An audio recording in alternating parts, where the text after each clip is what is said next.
Hi, my angels. Namaste. Welcome back. It's Tigger from Tigger and Tarot, your collective channel here where you can get collective messages for all 12 signs of the zodiac. I was in the early stages of doing your weekend general reading. I just uploaded your weekend love reading. Well, actually, vice versa. Let me take that back. I uploaded your general reading, but it had a lot of love energy to it. And then I was proceeding with the love message, which is your general love reading for this weekend. And then I had a abrupt situation in which I had to stop. But this was such a good reading, and I really feel it was a message that the collectives needed. So I don't want to start over. I do want to keep the cards that I've pulled so far. So I just want to disclose that because, I always pull my cards fresh, and I'm not like other people. Sometimes you see they have cards already spread out. So I'm going to backtrack. First, we're going to start back. I'm going to re-cleanse the energy because of that interruption, but it was something that I had to take care of, so I apologize. And my first question to the universe for the collectives for this weekend reading was, what was the energy when it comes to love? And we got the energy of the cards being stressed, and many of you were at the point in your relationship where things were boiling over. Something was coming to a head. Whatever disagreements, whatever entanglements, whatever discord was in the relationship, the tension was at the breaking point. It was at the point where the relationship really is where you might go your separate ways. Everything is coming to the fold. Someone get ready to blow steam. And when people blow steam, shit happens, right? So being stressed out not only impacts you, it impacts your partner and vice versa. And if you have children, and if your in-laws and your friends are involved in it, the energy extends around through and in anybody that is connected to your romantic relationship, regardless if it's a boyfriend-girlfriend relationship or a marriage. With that, when we went to the tarot, the first card that I picked and I was guided to from the universe was, in the reverse, the 10 of Cups. For many of you that know me, I don't like to do reversals, but when they do come up, I do feel they're there for a reason. And I do feel that the happy family not being the energy for many of you, or some of you who are going through this outbreak or this difficulty and tormental times in your relationship, just kind of adds to the stress, or the stress is in result of the family not being happy. And of course, if you're going through a breakup, if someone is cheating, if there's monetary issues or physical issues, mental issues, any type of issues that is going to cause havoc between you and your partner, if you have children, if there are extended family, it's not going to create the environment for happiness to occur. That being followed by the Tower card, again, just reaffirmed that many of you are going through it, but you're coming at the point now. This is where everything is going to just break loose. Whatever it is that's been boiling up, and the steam and the pressure been compiling up, now it's finally going to come to a head. This is where everything is left out open. This is where people make decisions to leave or to disclose what is really going on with them. For many of you, either you or you and your person are walking away from each other. As difficult as it may be to walk away, you have to walk away because the situation has gotten, like I said, to the core, to the foundation of the relationship. A lot of things has happened. It's rattled a lot of relationships, not just yours, but extended relationships. It's hurt children. It's hurt friends, family. Other people seem to be involved with the energy that has been compiling with whatever is going on in your relationship. And then the bottom of the deck, we got the World card also coming up in the reverse. So it's really a clear sign that for those of you, and again, it's not all of you, this is a general reading, so it's not going to pertain to all of you, but those of you who are going through this tower moment in your relationship, those of you who've been dealing with ongoing stress and pressures, the unhappy family, right? The unhappy family, when you're not happy, you're right, the old saying, happy wife, happy life. If you're not happy, or your your spouse is not happy, the children are going to see it, and then they too become unhappy. They act out. It shows out in their schoolwork. It shows out in how they respond to you as parents and how they react with their friends and peers. So it does become this tumbling effect until all hell breaks loose. And there are casualties from that. So many of you, you're at this standpoint now where you have to walk away, or you're forced to walk away. And instead of really taking a deep breath and saying, okay, well, at least now the fighting is over. At least now we'll be in two separate locations to give each other time and space to breathe. Give us time to recollect our thoughts, to start the healing process. Many of you are too stuck thinking about the material things, thinking about who this person might continue on or go on to with next if they are not with you, instead of really thinking about what you still have left that you can salvage and work upon with the Two of Cups behind you. If you give yourself the space and the time to heal, that you might be able to salvage something. Even if you don't salvage the relationship, you still might be able to salvage the friendship and the ability for you to co-parent and to be civil with each other. But I get it. When you're going through something, especially in a relationship, and there's a lot of feelings involved and things just blow ahead and you have all these different energies, yours, your spouses, or your children, and the extended family and the friends, everybody has an opinion. And then if there's cheating, the infidelity, and those with their energy, everyone feels like they have a say or some type of role in this. And you get caught up in that. And instead of dealing with all that toxicity and stepping away from it, okay, you kind of bring yourself in and hold yourself to it, when all you do is think about what has been lost and what you've been going through, rather than dealing with the fact, okay, it's over. Doesn't mean it's over forever. It doesn't mean it's over for good, but for now it is. What do we do now? How do I heal? All is not lost. Yes, some has been lost. There's been some things that you won't be able to recover from. But for some of you, there is a glimpse of hope, but you have to be able to work from that side, of the spectrum, and not work getting tangled up with all the animosity. Because if not, you're just going to continue to have everything upside down. You can continue to be stressed and just build more and more stress. So if you're going to walk away from the situation and they're walking away from the situation, make it make sense. Make it make sense where this is where you take the opportunity to grow up, to man up, and to get the peace and solitude that you both need, the space that you both need. Because sometimes it's just a matter of space for both of you to come to terms with what has happened, what you're going through, and what you need to do to proceed. So it's a matter of perspective. It's a matter of emotions. And everybody wants their say, and everybody wants to be correct. And when you're going through a difficult time in a relationship, listen, not everyone's going to be right and not everyone's going to be wrong. We all have to play our position. This is not reverse. I was holding the deck upside down. The Five of Pentacles, one or both of you are going to suffer because of the separation. Some of you might be even fighting for things that you've put into this relationship, physical things like who's getting the car, who's getting the house, who's getting this, and who's taking what with them. Even though, you're not talking divorce yet or anything like that, no lawyers have been brought in, you're already kind of fighting over the physical things. The Hangman, a lot of plans that you have made for the future, a lot of things that you were going to try to do are now on a standstill. It's a time where both of you need to retreat, especially you're in your feelings, you have a lot on your plate, my collectives, and you have every right to need this time to retreat and to see what it is that you need to do next. What is it that you can do next for yourself, and especially if you have children, what you can do for them. For some of you, even as dark as this energy might seem, and even as difficult as this breakup or separation may be, it is a time for celebration, because at least the truth is out there. At least the pain and suffering and whatever shadow of negativity you've been living in, it's over. It's behind you.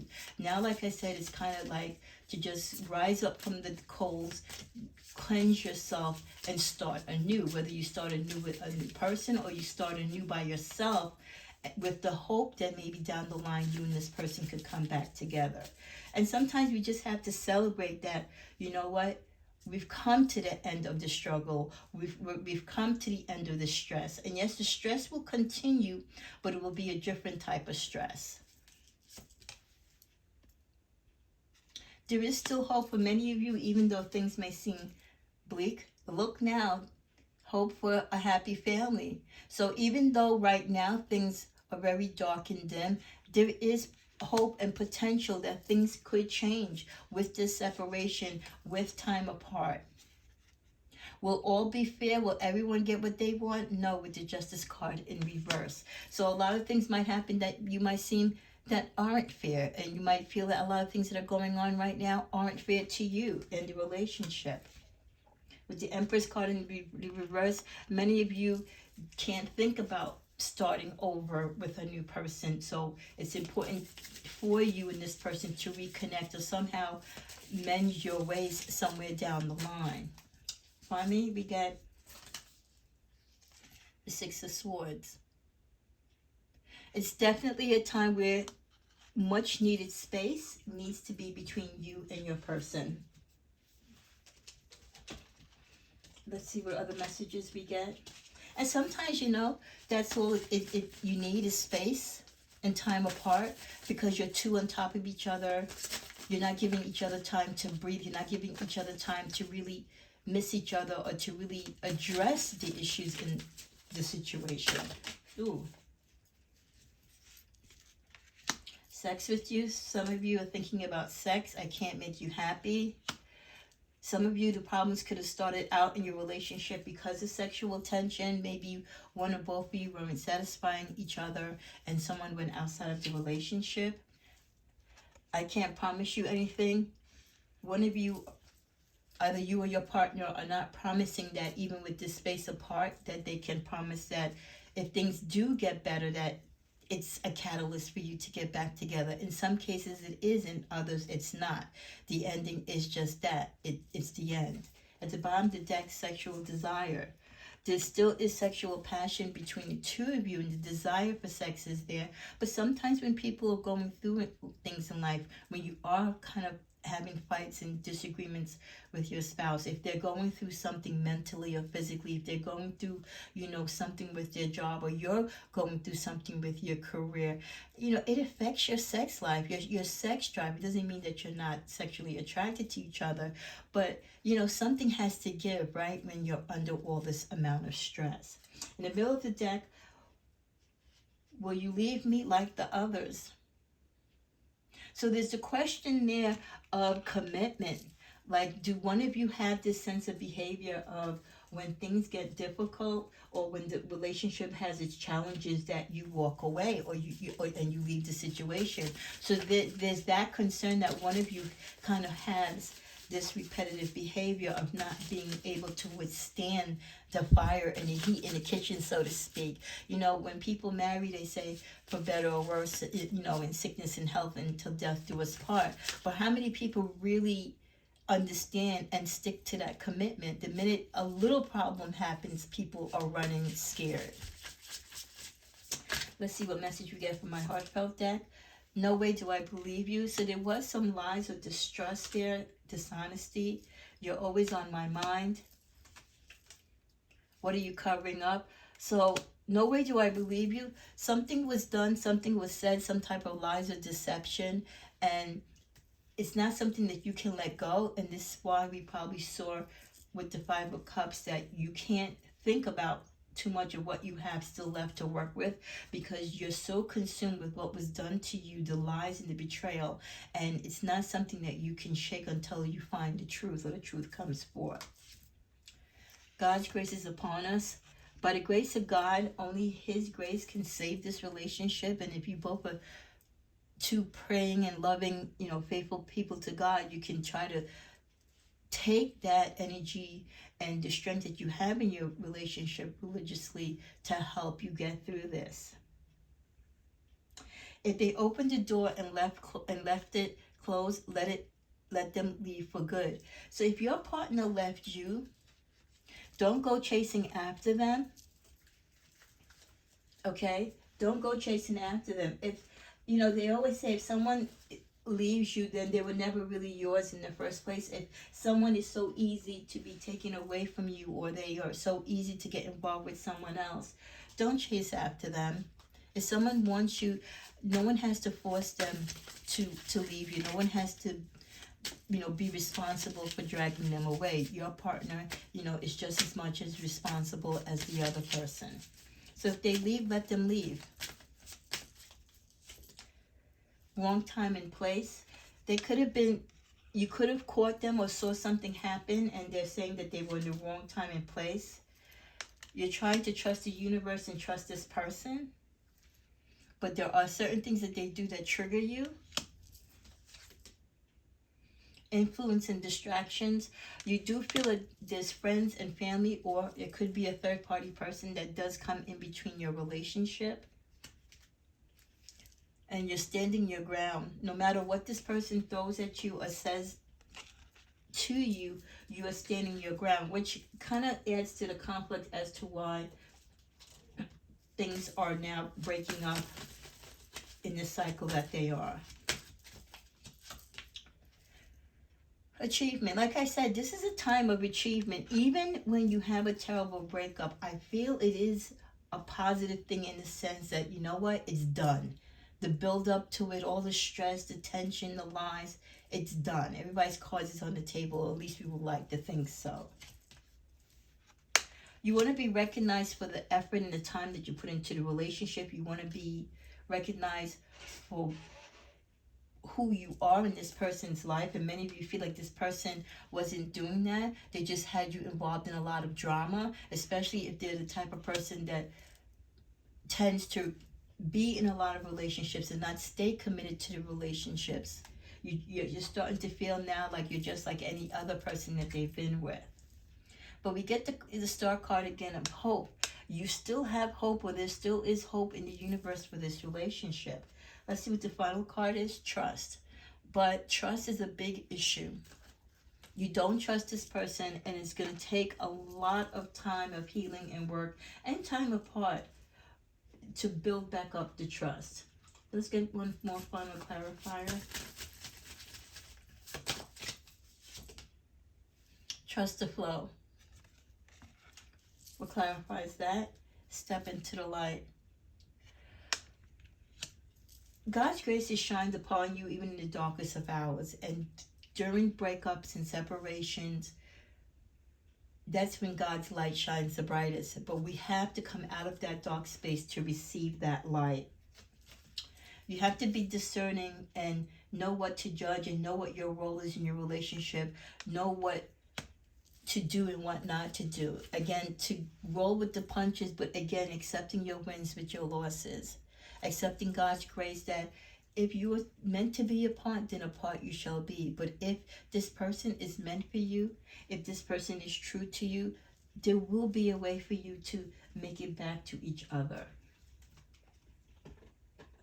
When my Saggies are in this situation, can you give me a timeline, or can you confirm with these two star cards of hope that even though things may seem very bleak now, that in the near far future, things could possibly turn around for the better? Maybe we just need time and space for these two. What do we get? Be assertive. Stand your ground. Be assertive. As long as you stand your ground and be assertive, if your partner comes back around, or if you both come to the table, what's at the bottom of the deck, and you get others to help you, let's see what's in the middle. There will be a sign that will come forth to show you whether or not this relationship is salvageable. Can this relationship be saved down the line? Let's see if we get one more closer clarifier.